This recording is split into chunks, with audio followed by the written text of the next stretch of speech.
If you call yourself a serious musician, you better know what it is that I just played. If you don't, I might be able to forgive you, but it's going to be hard. Well, if you thought that it was the Chaconne from the Bach cantata, I can forgive you for that because that's very similar to what I just played. In fact, when the collection of Bach works was published for the first time that included this cantata BWV 150, it was the Bach Gesellschaft. Another composer was working on the piece that I just played a part of, and he immediately incorporated it into his own piece very intentionally. The Bach cantata BWV 150, the Chaconne from that cantata, goes like this.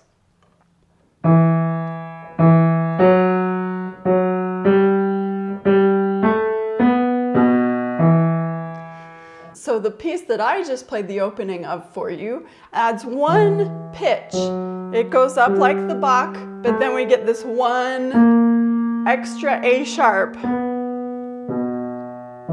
Otherwise, it's just the same bass line, and that is very intentionally done. One very good question you could possibly be asking yourself right now is, what is the difference between a chaconne and a passacaglia? Because the Bach is a chaconne, but what I played for you that's taken from the Bach is a passacaglia.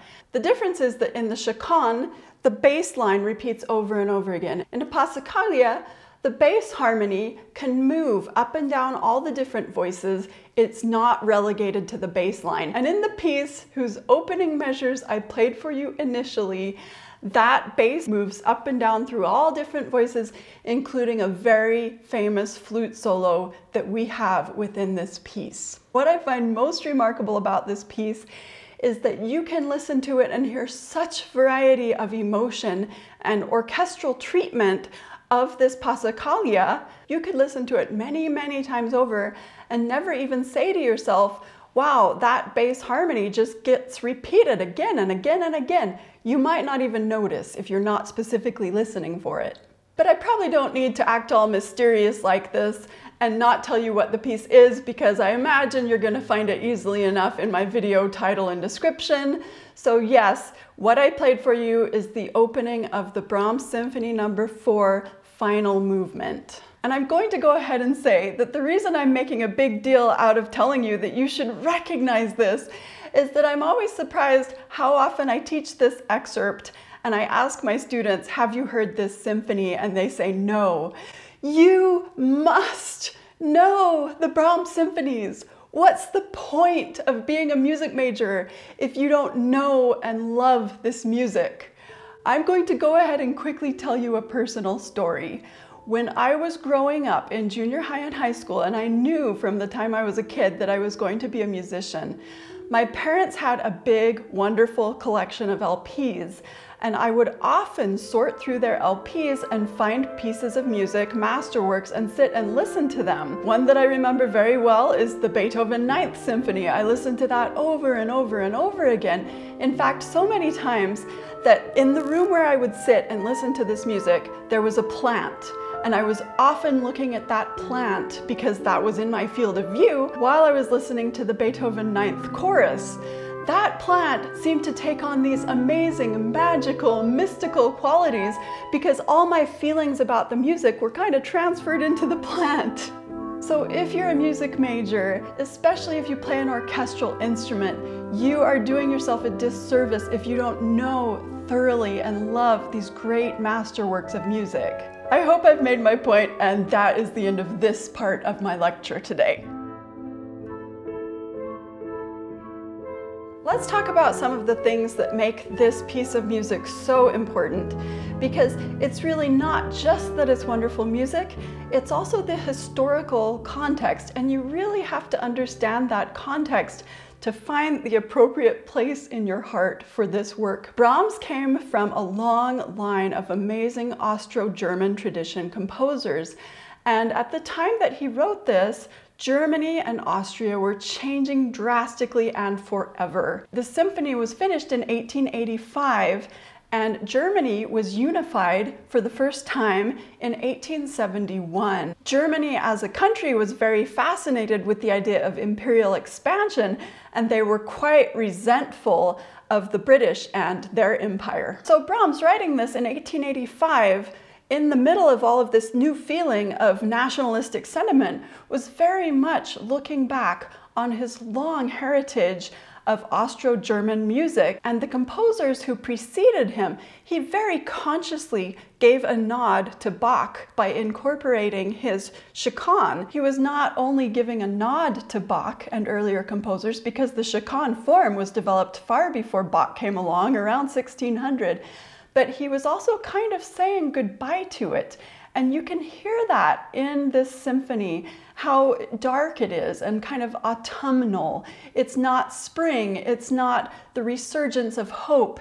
It's kind of accepting a darker fate, whether that's for Brahms himself personally and or for his country and its heritage. I remember very well when I was a music major, one of my music history teachers talking about Brahms and how glad he was that Brahms did not live to see the beginning of the First World War.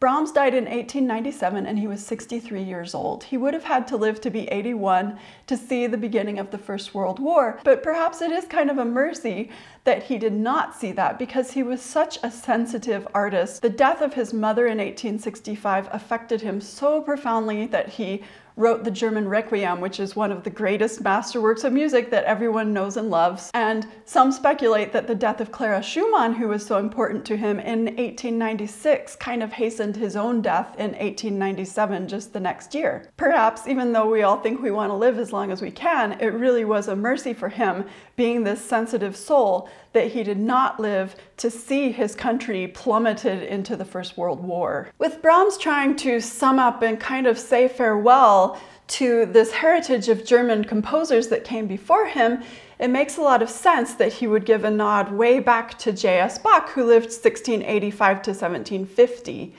But aside from that, in a lot of ways, Bach and Brahms were very similar composers. They were both great musical architects. And they also both summed up the music that came before them rather than making a point of being innovators and branching out and creating new musical ideas and new musical forms. They wanted to take the musical traditions that were surrounding them already and really raise them to a pinnacle of excellence, and that's what they both did very successfully. I really wish I could say eloquently enough just how much this symphony means, not only to me, but to so many other people. I've been meaning to do this episode of Flute Tube for a little while, but I've been postponing because I'm just intimidated by how much there is to say and trying to boil it down and say the most important parts very quickly. But if you're glad I did persevere, if you're happy to be hearing about Brahms today, give this video a like, and if you haven't yet, consider subscribing to my channel. Since I simply think I cannot say everything that needs to be said about Brahms and his place in music as a composer, I'm going to resort to quoting someone else who already put a lot of ideas together about Brahms and this symphony in a very eloquent way. Here's a quote I found about this symphony from UK journalist Tom Service, who wrote this quote I'm about to read you for The Guardian. "This is a symphony that ought to leave you intellectually battered and emotionally bruised, rather than superficially consoled. So what's bizarre is the idea that Brahms' Fourth Symphony represents a nice night out at your local concert hall. This music is some of the darkest and deepest in the 19th century. What you're hearing in it is an E minor nail in the coffin of the possibility of a symphonic happy ending." Jan Swafford goes even further, calling the piece a funeral song for Brahms' heritage, for a world at peace, for an Austro-German middle class that honored and understood music like no other culture, for the sweet Vienna he knew, for his own lost loves. It's a work that narrates a progression from a troubling twilight to a dark night, fin de siècle, instead of the darkness to light trajectories of so many minor key 19th century symphonies, which end in a major key. And for the musicologist Reinhold Brinkmann, the chorales in Brahms' First and Third Symphonies resound with hope, directly and positively, With its negative ending, the Fourth Symphony denies this hope. It is the composed revocation of it. This quote reflects what musicians know happens so often in symphonies. A symphony, whether intentionally or not, but it was often intentional, represented the triumph of good over evil, or the triumph of hope over despair, or even just the triumph of order over chaos. But Brahms' symphony does not do that. It moves to a dark place and it ends dark. It's more of a funeral song, or as we've said, a goodbye to a world that is changing and going away forever. And in that way, as we know now that the world wars were right around the corner, it feels eerily prophetic. Speaking of the finale of this symphony, I'm going to quote Tom Service one more time. He said, "This is one of the most tightly constructed movements ever composed, with 30 variations and a concluding coda on the melody you hear blazed out at the beginning in the brass and woodwind. That melody is part of the texture of every single succeeding variation, as the Passacaglia form demands." Brahms' use of a Baroque method of construction is his homage to an era of musical history that this piece simultaneously honors and draws to a tragic conclusion. For me, the finale has the ineluctable power of a Greek drama. It's a dark prophecy that's fulfilled in that shattering final cadence.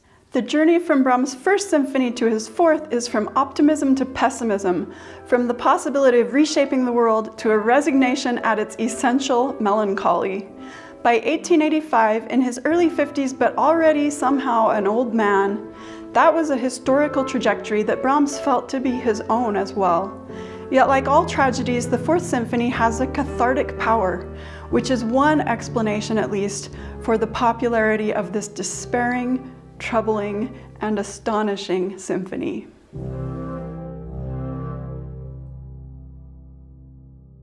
We've talked a lot about the symphony, and that has been on purpose.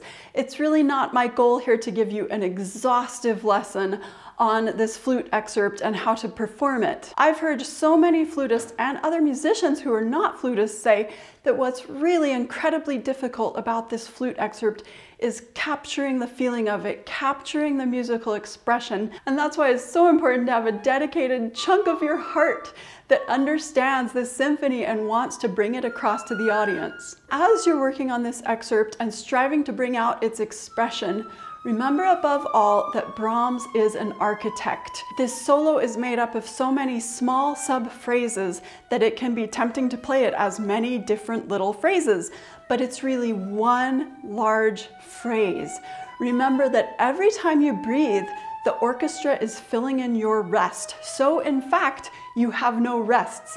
Think of those little rests as merely breaths that you're taking while the orchestra continues your line. Think of the sub-phrases of this solo as being very connected to each other, as though you're pulling a rope across those rests or pulling taffy. This obviously will also mean that your support is very engaged. Really highlight the growth and progression of this one long phrase from its beginning up to the high F sharp that is its peak. Remember that even though you need to be very expressive, part of what makes this so expressive is the fact that it's rhythmic. The rhythm is a really integral part of what makes it expressive. You have these constant offbeats in the orchestra, very predictable. Those offbeats are part of what keep this music so rhythmically vital and moving ahead. Find your most beautiful, enticing tone for this, and don't think too soft or small. Yes, it's not a loud, powerful excerpt, but you are coming in after we've been hearing from the entire orchestra, and they nearly desert you at this point. You are going to sound small to the audience, no matter how big and loud you play. Don't overdo it, because we don't want it to sound aggressive, but find a beautiful, resonant sound. And before you really delve into learning this excerpt, which on the surface is quite simple, you absolutely must listen to at least one excellent recording of this piece, if not 20. Find the best recordings you can, maybe the Berlin Philharmonic, the Vienna Philharmonic. First, simply listen to it and learn to love it. It should not be difficult to learn to love it. And then when you've become more familiar with it, really train your ears to follow the Passacaglia theme. Can you hear it moving through the variations? And especially in the flute line, since that's what you're going to play. It's quite hidden within the flute line, but it is there. Coming to understand how masterfully Brahms used this old traditional musical device of the Chaconne or Passacaglia, this early Baroque form that he used at the end of the 19th century to such great effect, will help you to come to a much better appreciation of what a master Brahms was as a musician, and a better understanding of his musical genius, and just what a wonderful musical architect he was. Once you begin to develop a proper respect for just how great of a thinker and musician Brahms was, then you'll be able to understand why Brahms truly is one of my very, very best dead friends. Although, of course, as we all know here at FluteTube, he simply did not begin to write enough flute music. Brahms?